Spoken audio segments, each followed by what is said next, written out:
Valley. For this trip, fire up your 4x4. Most people see Monument Valley from Highway 163. They snap a photo at Forrest Gump Point and drive on. But the real Monument Valley? You head down a wild 17-mile off-road loop that takes you deep inside these towering rock formations. Today we're going beyond the pavement. We're heading off the highway. We're taking our 4x4 through native-owned backcountry, then pushing further to Valley of the Gods. The famous Moki Dugway Cliff Drive, one of the most insane pieces of the American highway system, 1,200 feet up the Cedar Mesa.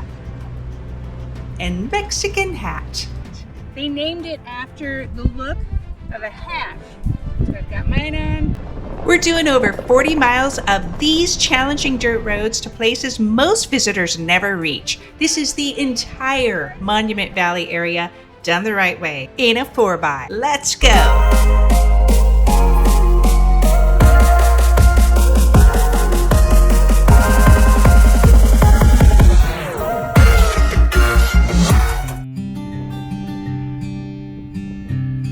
Let's zoom in to see where this off-road adventure takes place. We're in the American Southwest, right on the border between southern Utah and northern Arizona, in a most remote corner.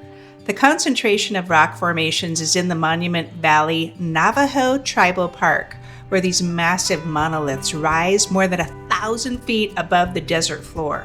This hot spot is right on the Utah-Arizona state line. The closest small towns with services are Kayenta, Arizona to the south, and Mexican Hat, Utah to the north.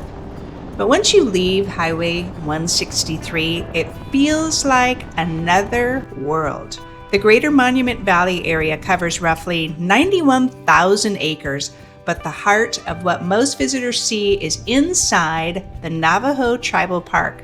It's on sacred Navajo land with a famous 17-mile scenic loop drive. There's a paid gate with a per-person fee to enter, and from here you can take your own vehicle, ideally a high-clearance one, onto rough or soft and sandy red dirt roads that bring you right up under some of the most iconic formations on Earth.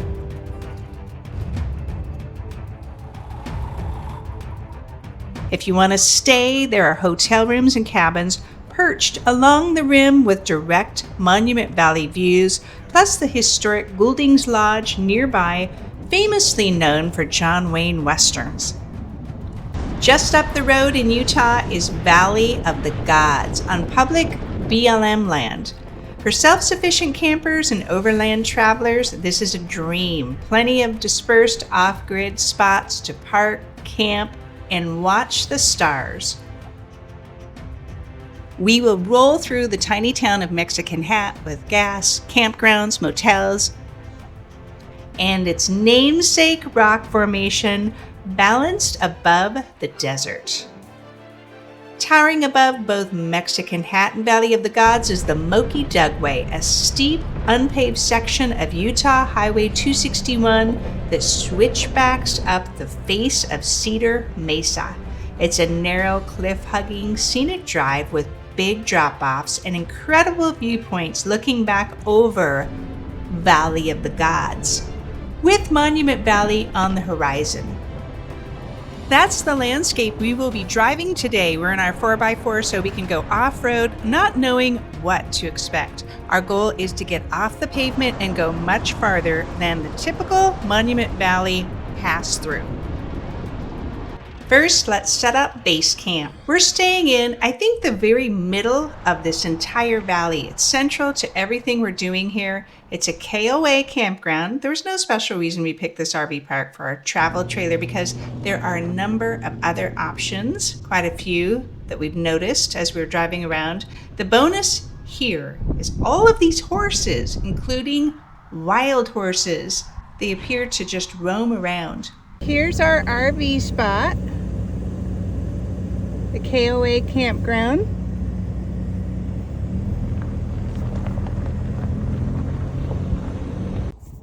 Oh, you're so handsome. I wonder where I find treats out in Monument Valley, like some carrots. There's another friend. At this point, I'm just wondering if I need to stay here at the campground with the horses.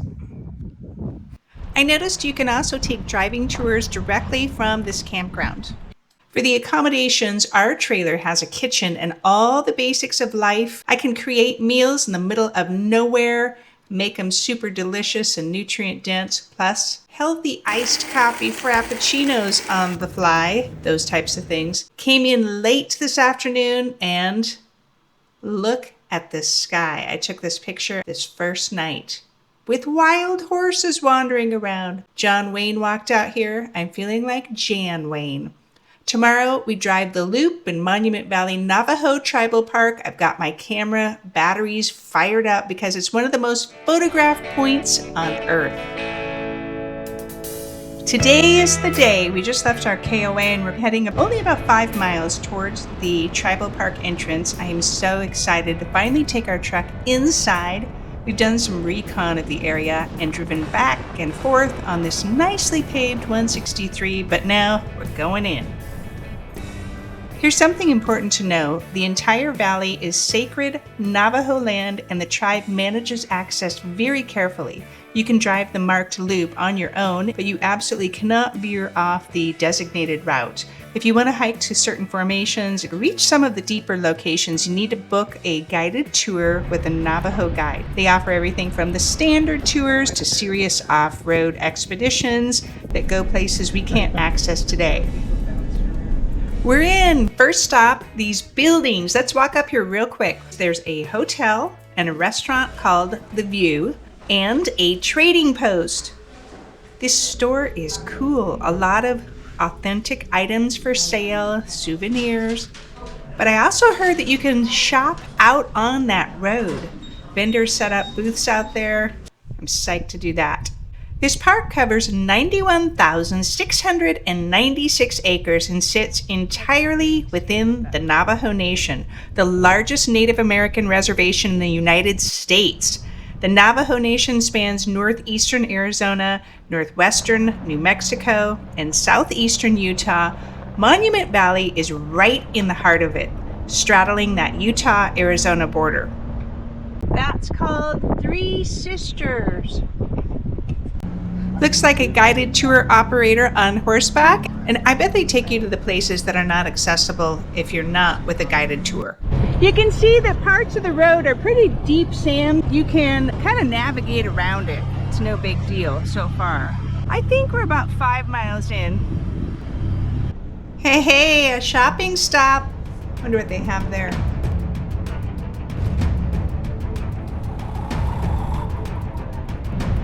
These walls are massive. I can't wait to get out. At about mile 5, we run into now what you can understand is high clearance 4x4. Even though there's still some cars that are doing it, you'd have to be very slow, and you probably want to follow their recommendations just to be on the safe side.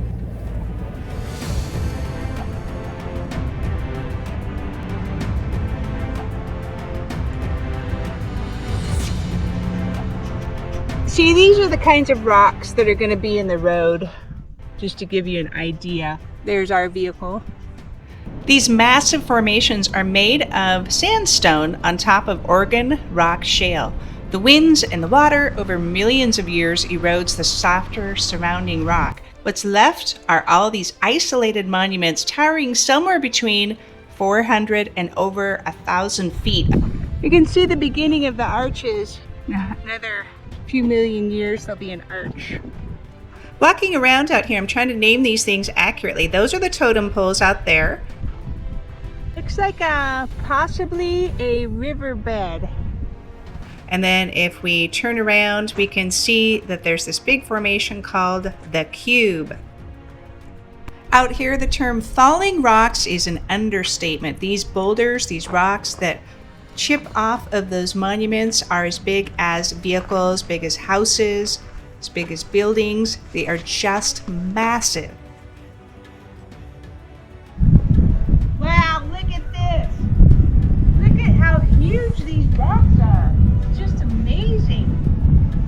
I don't want to get too close in case it starts moving. I spot a shopping opportunity. Look at all this beautiful jewelry out here, all handmade.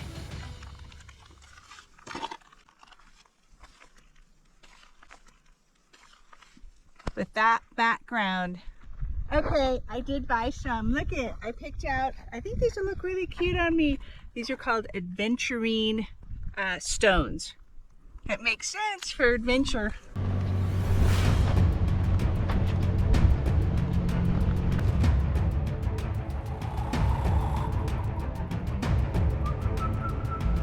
At this point, we're only 6 miles into this drive. We've got to pick up the pace a little.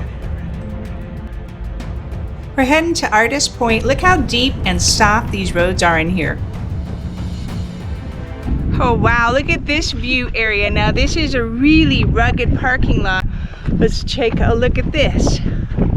Good reminder, everywhere we are standing can be potentially hundreds of feet down a sheer cliff rock wall. Makes for some elevated, incredible views. This is Artist's Point.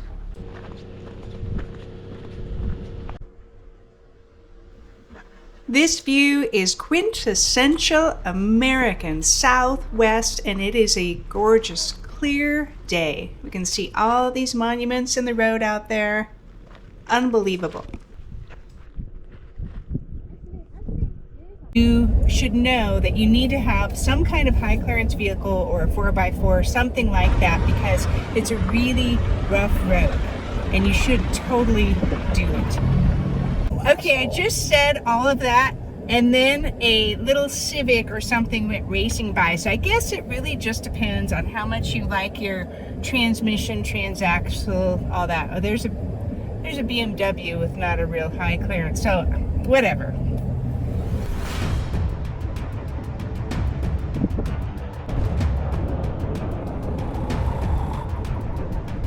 Mile number 8, and a few more things that I'm noticing. We seem to drop off a lot of traffic back at about mile 5, mile 6. At the beginning there was just lots and lots of traffic, so I'm not sure if some people don't go all the way, but then there's been a couple of spots where you see a few more.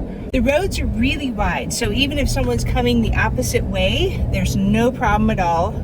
And we were getting into some pretty deep sand where the edges of the road are really deep, like half a car high.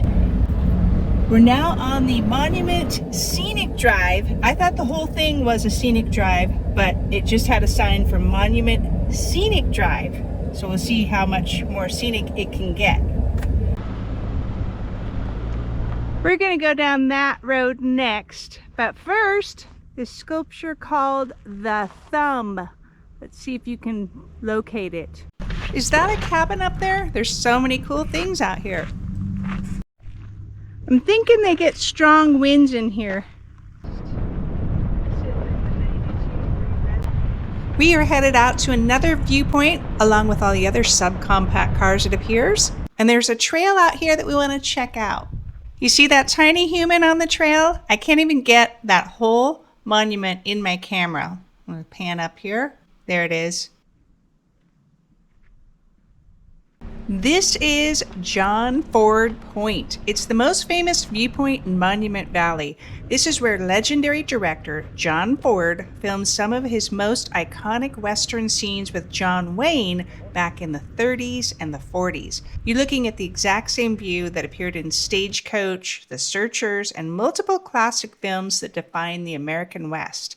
This is the shot that made Monument Valley recognizable around the world. You can usually find Navajo horseback riders posing right on that point for photos. In fact, you can usually hit one up for a few bucks and ride it out there. And cut, wrapping up a phenomenal day in Monument Valley with postcard views of the Mittens, native houses. We're heading out to Valley of the Gods and the Moki Dugway. Back on Highway 163, heading north. Valley of the Gods is about 30 miles from here, and I'm telling you, most people driving this route have no idea it even exists. We're gonna roll through Mexican Hat, population 31. It's a cute little town though, right on the river.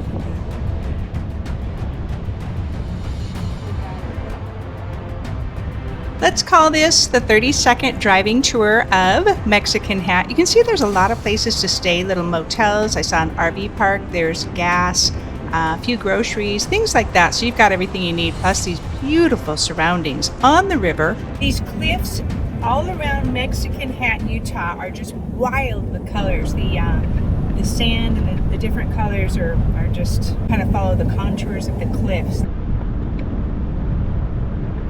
See that rock formation? That's why they named this town Mexican Hat. It's a 60-foot wide capstone balanced on a narrow pedestal. Looks exactly like a sombrero sitting on the ridge. Quick photo op. We're gonna keep on moving.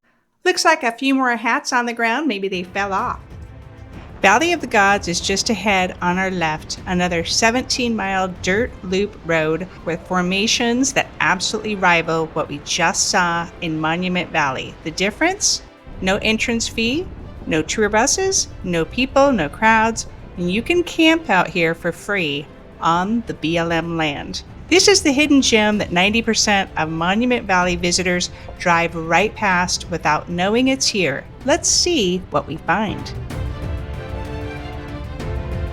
We are in a few miles. Unbelievable scenery. It's all different formations. We have only passed one person, and that was an adventure van sitting off to the side. One cool thing about having no people is you get all of this land to yourself, almost. One of the cons would be of no facilities, except for the adventure vans. No worries, I won't be knocking on anyone's door. If you have an adventure van, I would love to know more about your experience. Drop a note in the comments. Just trying to imagine how my kitchen is going to hold up when we're off-roading through areas like this.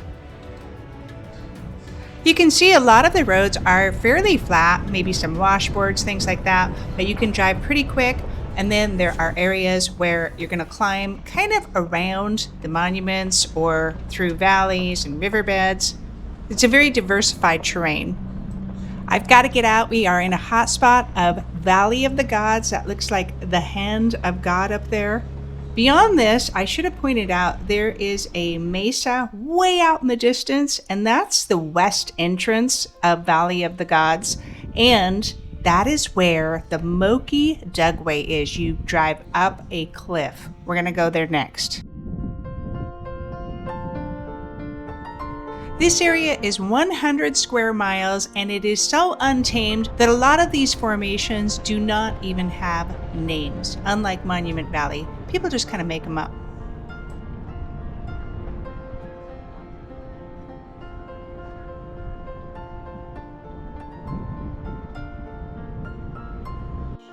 These profiles are fantastic. Nature's skyline.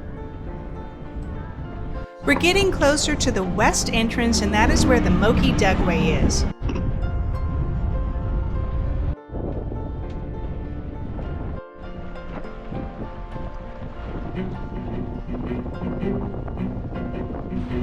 See that wall? We're going up it.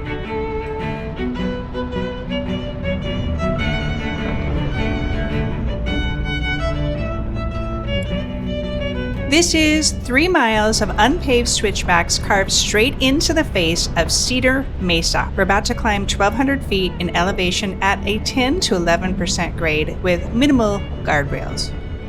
Moki is an old term for the ancient Puebloan people who lived in this region. Dugway means a road carved out of a hillside, so literally, ancient people's carved road.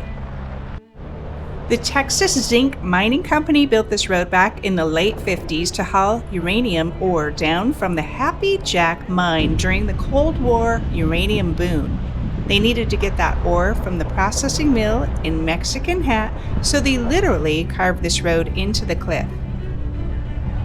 Right down there is where we just were, Valley of the Gods and that road, and Mexican Hat way out there. This is not recommended for trailers or large RVs. 11% grade may not sound extreme, but that's steeper than most highway mountain passes. This is still the main route between Highway 261 and the top of this Cedar Mesa. If you're headed to Natural Bridges National Monument or the Grand Gulch, you're driving Moki Dugway.